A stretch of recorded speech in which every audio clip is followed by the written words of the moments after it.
Baiklah, Assalamualaikum warahmatullahi wabarakatuh, sobat-sobat calon guru semuanya. Nah, pada video ini kita akan berbagi pengalaman, yaitu tentang bagaimanakah cara budidaya jamur tiram dari awal sampai akhir hingga panen dan juga mendapatkan omset jutaan perharinya.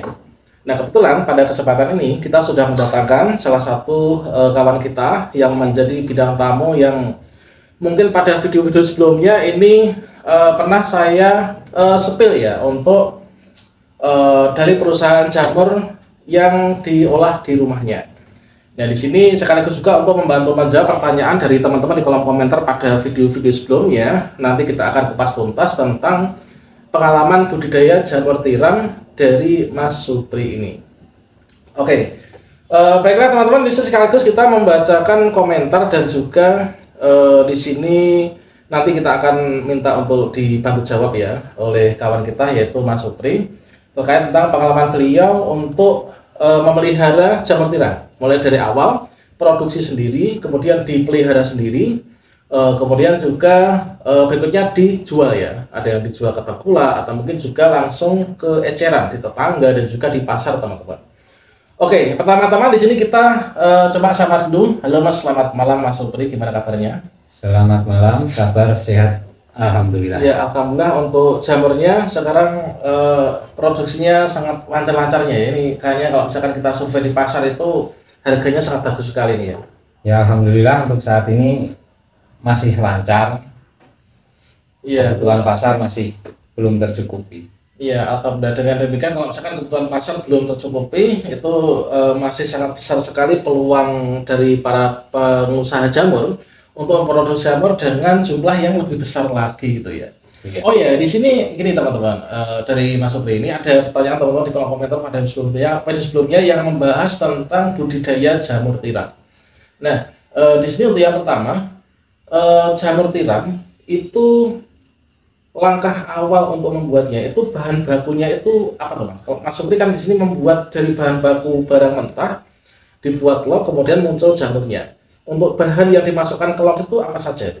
Untuk bahan kita menggunakan serbuk kayu campur, kayu keras, kayu sengon juga ada.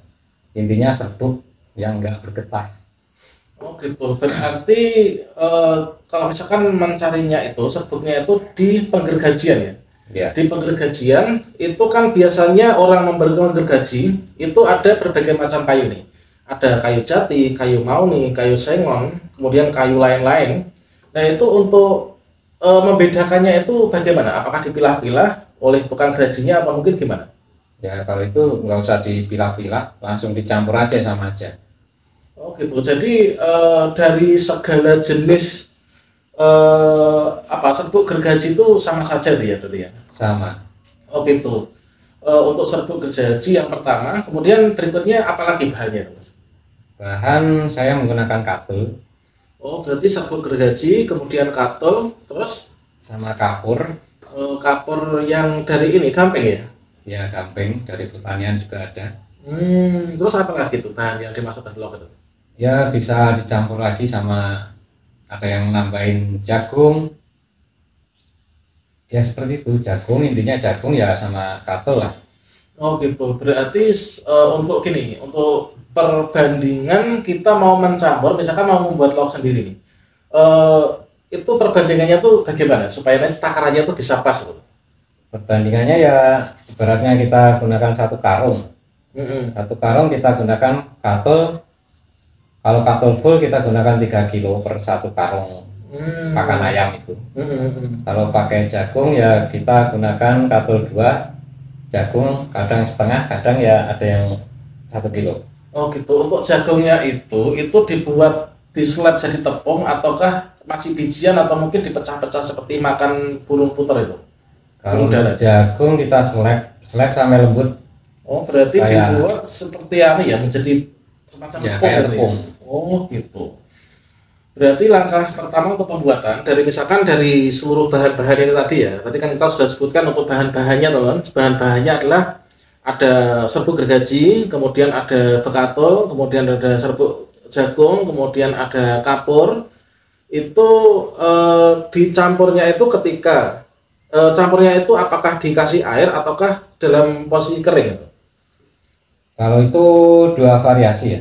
Ada yang campur kering, ada yang campur basah. Kalau saya biasanya menggunakan campur kering. Biar lebih merata gitu ya? Ya lebih. Iya, untuk mencampurnya sendiri itu memakai alat atau mungkin pakai manualan pakai cangkul gitu Mas? Ada yang manual, ada yang pakai mesin. Gitu ya ya. Jadi setelah itu dicampur, semua dicampur nih. Ya, Setelah dicampur mungkin apakah ada prosedur sendiri, apakah didiamkan dulu atau langsung diwadahi atau bagaimana? setelah dicampur kita kasih air sekitar ya 70% lah. Hmm. Itu kita fermentasi 1 hari. Biasanya saya seperti itu. Ya, difermentasi berarti artinya di sini anu ya, dipot ya, Ya, biar didiamkan 1 malam lah. didiamkan supaya lembab gitu ya untuk Ya. adonan campurannya itu. Nah, setelah didiamkan, itu setelah itu barulah diwadahi gitu. Ya besoknya kita kemas yaitu pakai plastik. Oh ya, besoknya kita kemas dengan plastik backlog. Nah, kemudian untuk mengisikan ke backlognya eh, itu apakah mungkin ada syarat-syarat tertentu untuk mungkin kerapatannya atau mungkin harus renggang, harus bagaimana gitu? Kalau untuk rata-rata dari tingkat kebasahan ya, kan penggunaan plastik ada yang 1735, 18 bervariasi. Kalau saya gunakan 1735. Untuk berat paling 1,2 1,3. Gitu, iya iya. Kemudian setelah kita masukkan ke plastik nih, itu kan ada tutupnya ya, rapat gitu ya. Ya, Rapat, kemudian setelah itu proses berikutnya di apa kan, digodok atau gimana? ya digodok kalau kata saya. Kalau yang lain ya di oven lah. Oh gitu ya, di oven itu intinya tuh biar dia tuh kena apa ya, uapnya itu ya. Ya uap itu. panas ya digodok biar matang. Iya, untuk menggodoknya atau diuapin itu mungkin ada prosedur-prosedur standar supaya nanti bisa maksimal untuk lauknya menghasilkan jamur yang maksimal atau gimana? Kalau untuk oven yang untuk maksimal ya ditahan sampai 100 derajat ya. Bukan dari awal masak 100 derajat itu ditahan berapa jam. Kalau dari awal nggak panas ya sama aja. Iya. Diingat. Berarti untuk posisi amannya 100 derajat itu harus stabil selama berapa jam? Ya kalau saya 4 sampai 5 jam. Oh gitu ya, berarti gitu teman-teman ya. Jadi ketika ini kan kebanyakan bagi teman-teman para petani jamur di seluruh Indonesia yang mungkin masih mengalami kegagalan terkait tentang budidaya jamur itu salah satu penyebabnya ketika di bagian pengovenan. Kalau misalkan nggak maksimal, ini adalah biasanya tuh menimbulkan kegagalan gitu teman. Jadi perlu dicatat untuk pengovenan itu adalah stabilnya itu 4 jam. Misalkan katakanlah saya Mas Supri ini godok dari backlog itu mulai jam 7 pagi. Kalau nanti jam 8 pagi sudah 100 derajat, maka dibiarkan ada jam 8, 9, 10, 11 itu harus kondisi 100 derajat Celcius. Kalau misalkan teman-teman dari jam 7 sampai jam 8, jam 9 ternyata masih nggak maksimal, maka nanti mundur. Jadi hitungannya 4 jam itu harus 100 derajat Celcius itu. Nah, gitu ya. Dengan seperti itu kalau sudah itu kan kemudian diturunkan, kemudian ditaruh di rak-rak ya. Kemarin saya lihat itu teman-teman, nanti untuk visualisasinya akan saya berikan di kartu video ini ya, silahkan dicek. Nah, di sini setelah itu nanti ditatak-tatak gitu Mas ya. Ya habis di oven ya masih di itu. Didiamkan dulu. Didiamkan ya, biar dingin masih dikasih bibit. Kalau saya bibitin, kalau orang bilang ya nginok. Oh gitu. Jadi setelah diturunkan, setelah dingin itu dibibiti, Ya, dikasih bibit. Setelah itu didiamkan. barulah nanti ditaruh di rak. Belum, itu nanti baru ditunggu sampai hidup enggak itu jamurnya.